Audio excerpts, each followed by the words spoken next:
A report by UNICEF has stated that 275 million children worldwide have experienced or are experiencing domestic violence in their homes.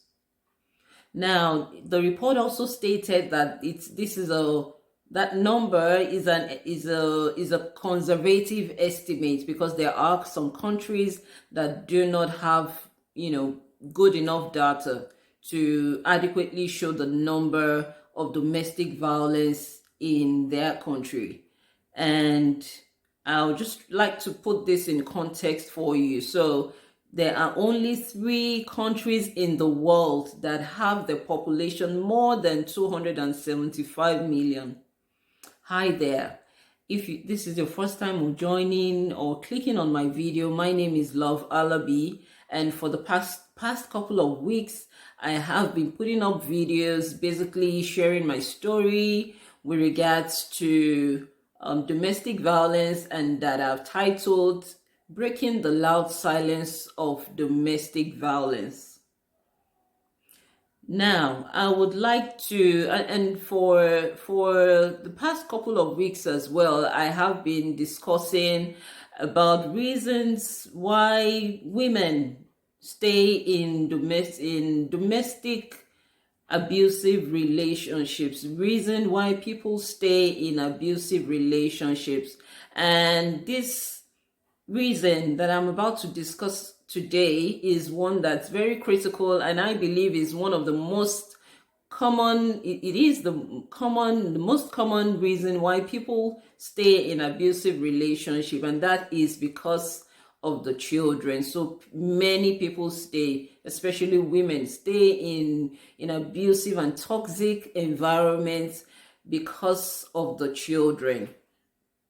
Now, it's pertinent to know that several studies have revealed that children who witness domestic violence are more likely to be affected by domestic violence in future, either as perpetrators themselves or as victims. So when a child is raised in an environment where domestic violence, verbal abuse, physical abuse, emotional abuse is the order of the day, the child sees that as normal. And so when the child experiences it later in future, or later in his or her life, they just assume, or they assume that it is that is the norm.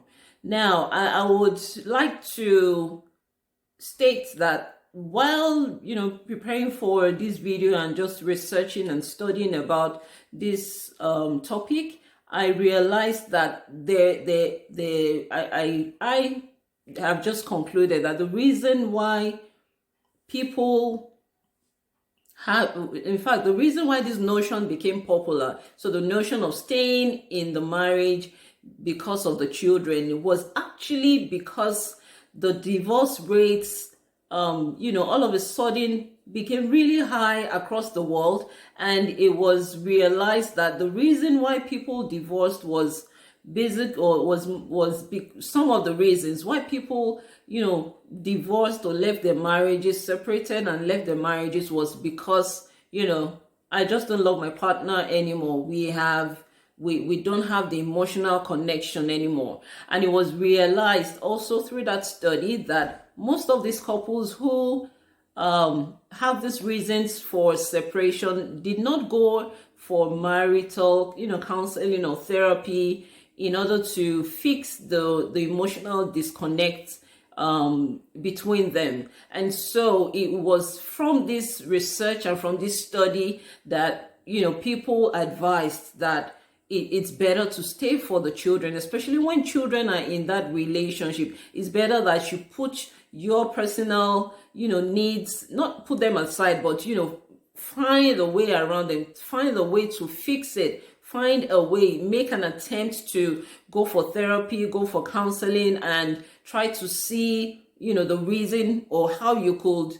reconnect again, or how you could fall in love again, basically. But it's interesting to note that this notion, or this opinion, this staying in the marriage has just for some reason graduated and Even people who are in domestic violence relationships start to say, oh, I'm staying in there because of the children.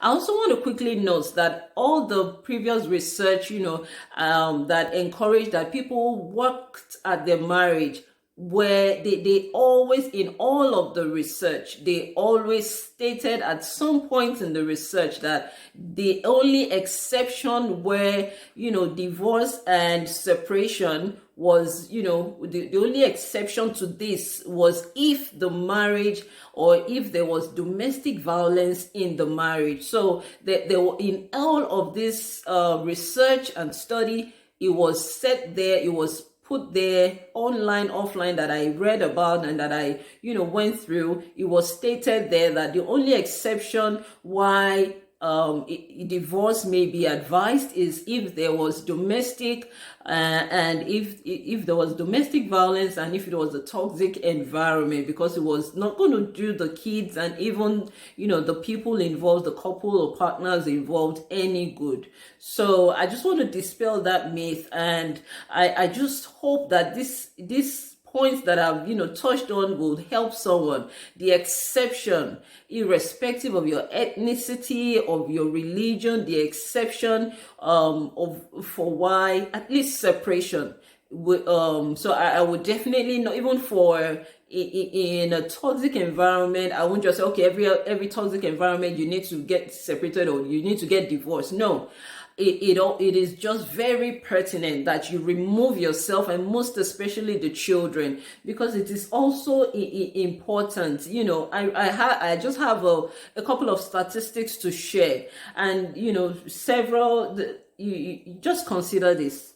90% of parents who are currently experiencing domestic violence in their relationship, they believe that their children don't know. But when researchers asked the children, 90% of them were in fact all aware, irrespective of their ages. So the children knew that, daddy and mommy were always fighting, they were always shouting on themselves. And because of that created fear, it created anxiety. And I would just like to, because I know that I cannot exhaust this topic in one video. So I would split this topic. I'll split this into two videos. And basically today, I'm going to talk about the statistics to show the devastating effect of domestic violence on children. And I would also, dispel that myth of, staying in the marriage because of children. And then in my next video, I'm going to discuss about the effects that this, of the effects of domestic violence on children. And the second thing I'm going to discuss about is what to do when your children have already faced, have already witnessed domestic violence. So it is not all doom and gloom. There are still things that we can do to help, or to help salvage the situation, to help correct the notion that the children might have had because they have witnessed or experienced domestic violence. So I'm just going to pack it up here today, and I will just let you know that, in summary of all that I have discussed today, that the numbers are staggering. The numbers are alarming of children that, children who need, what do children need? Children need nurture. They need care. They need to be safe. They need to know that they are loved. And so if the opposite is what they're experiencing, then there's something wrong somewhere. And to also dispel the myth that, I'm just going to stay in the relationship because of the children. No, the only reason why you should stay in a relationship because of the children is because of the reason for divorce. So if you're divorcing only because of your personal emotional needs, you need to seek counseling before you take the decision for the decision to divorce or get separated.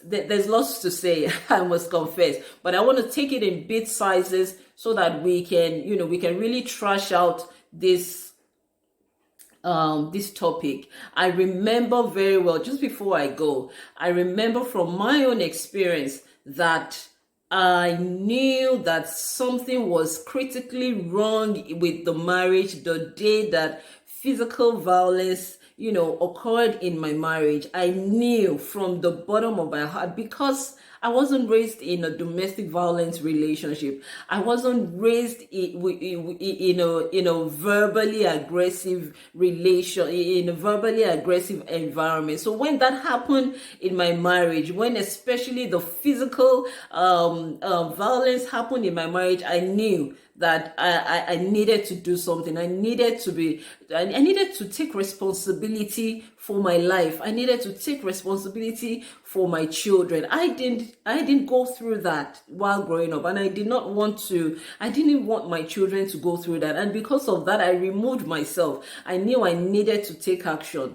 Thank you very much for listening. I do appreciate your time and your attention. Until next time, do have a wonderful, wonderful day, and God bless you. Bye for now.